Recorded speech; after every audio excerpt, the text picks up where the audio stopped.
rencontre? Moi, je crois que cette rencontre est le couronnement de tout un processus que je peux faire remonter d'ailleurs à la célébration des 90 ans et jusqu'au centenaire. Si Amadou Mahtar Mbow est célébré, recélébré, il le doit à quelque chose d'assez exceptionnel. Il a un parcours d'abord exceptionnel, mais lui aussi, son engagement est un engagement exceptionnel qui est parti de ces années où il était étudiant à la Sorbonne, un militant dans les associations d'étudiants, jusqu'au moment où il s'est retrouvé à la tête de cette immense organisation internationale qu'est l'UNESCO. L'UNESCO du temps de Amadou Mahtar Mbow pouvait être considérée comme la première institution du système des Nations Unies après le Conseil de sécurité. Parce que c'était un moment, durant la période de la guerre froide, où il a eu à jouer un rôle essentiel pour l'équilibre du monde, mais aussi pour la présence de l'Afrique dans le monde à travers des études, une réflexion, une participation, etc. Et Amadou Mahtar Mbow est revenu au devant de la scène au Sénégal après ces années, après avoir servi le monde et le Sénégal, parce que nous ne l'oublions pas, il a été le premier ministre de l'Éducation nationale du Sénégal, indépendant et même un peu avant l'indépendance. Donc Amadou Mahtar Mbow, toute sa vie est une vie de militant, une vie au service de l'autre. On l'a défini tout à l'heure par Abdoulaye Elimane Kane, les professeurs aussi, Souleymane Bachir Diagne. C'est une vie au service de l'humanité, une vie faite d'humanisme, une vie faite d'altruisme, sa fille le rappelait Awa. Et je crois que c'est tout ça qui a fait que l'apparition de ce livre, qui est un condensé de toute une réflexion autour de sa personne, son œuvre, ses réflexions, son engagement et son action, est là.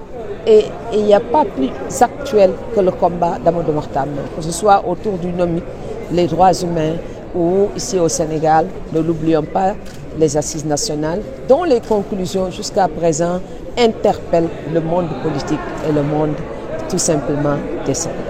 On a entendu tout à l'heure plaider quand même pour la mise en place d'un comité citoyen afin de perpétuer ce legs en faveur de l'Afrique. Absolument, en écoutant tout à l'heure le texte si profond du professeur Abdoulaye Elimane Kane qui a mené cette réflexion sur l'apparition de cet ouvrage, je me suis dit, peut-être nous avons là un sillon à creuser pour que l'Afrique, à travers le Sénégal, fasse entendre sa voix. Et ça ne va pas être un phénomène tout à fait nouveau. Et Amadou Mahtar Mbow, qui est l'incarnation, qu'on le veuille ou non, de cette vision à la fois humaniste et citoyenne, parce que ça ne date pas d'aujourd'hui, peut servir valablement de catalyseur autour de ces idées. Le monde est dans une phase, je ne dirais pas de récession seulement économique, mais dans une phase aussi où il y a un affaissement de la pensée et un affaissement de, je ne dirais pas de l'idéologie, mais tout simplement d'une générosité en idées pour permettre au multilatéralisme, au monde, aux relations humaines de rebondir.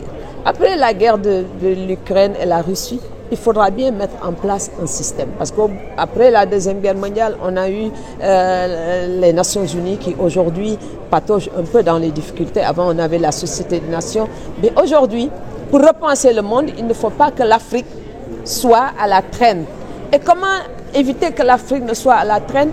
Il faut, à partir de ce pays qui a toujours joué un rôle de premier plan dans le leadership en matière d'idées, que ce pays connaît un mouvement très puissant, très fort, qui va être porté par notre pays, que ce soit les autorités du pays ou les intellectuels de ce pays, pour dire au monde, nous venons au rendez-vous du donner et du recevoir dont parlait tant Senghor, avec une nouvelle vision de ce monde où l'Afrique sera bien présente et ne plus tenue à la remorque. C'est pourquoi je parle de ce comité des citoyens, des comités Amadou Mahtar Mbow, des citoyens, pour une refondation des relations du monde et du multilatéralisme.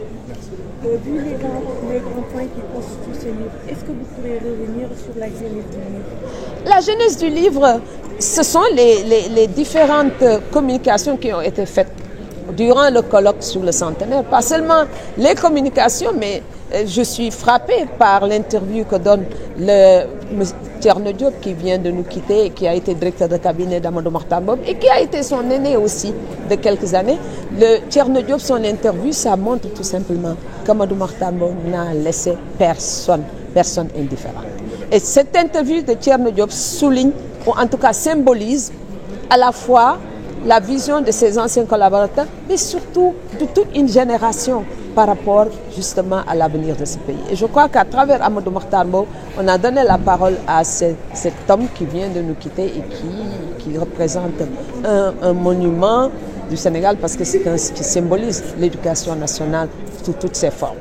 Et il y a aussi toutes les communications, mais les webinaires. Parce que pendant trois mois, on a eu des webinaires sur différents thèmes qui étaient largement suivis par des intellectuels de renom, des gens qui ont participé avec beaucoup de générosité et qui ont été inspirés par notre parrain, par le patriarche Amadou Mahtar Mbow. Ces webinaires aussi sont transcrits, résumés et se trouvent dans le livre. Ça veut dire que ce livre, contrairement au livre qu'on a sorti durant les 90 ans, est une combinaison à la fois du système traditionnel ou de colloque avec l'ouverture sur les nouvelles technologies de l'information et de la communication, qui était un axe central de la réflexion d'Amadou Mahtar Mbow quand il était à l'UNESCO.